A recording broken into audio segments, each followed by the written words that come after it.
tío. Plano bien. Naman lang.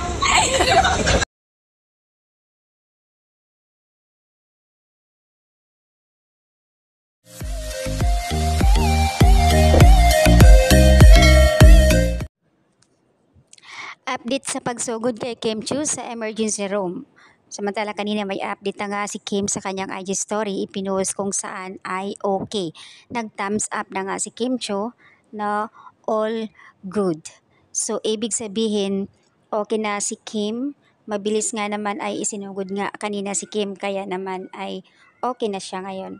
So hiling ng karamihan nga sana magiging okay na at careful sa susunod. Samantala, isang netizens naman ay nag-post. Ito naman ay talagang nakikita naman natin lahat. Ika nga sabi ni Pao, you beside me. Super sweet. Dumalabo pero malinaw para sa atin lahat. Guys, hirap. Ayon sa komento dito, hindi ko kinaya ang kilig. Grabe. Pero kayanin mo sis, ganun talaga. Ganon talaga ang Kim Pao. You beside me na alagang-alaga si Kim Jo. Kilig overload nga naman ang mga Kim Pao fans pagdating sa kanila. Kaya guys, super excited. Day 2 pa lang yan ha.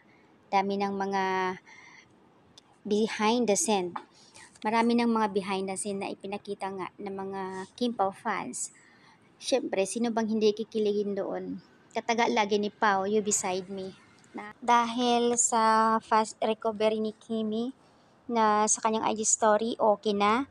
To all God be the glory ayon sa kanya. So, ibig sabihin nag-thumbs up si Kim, okay na at medyo naka-recover na siya.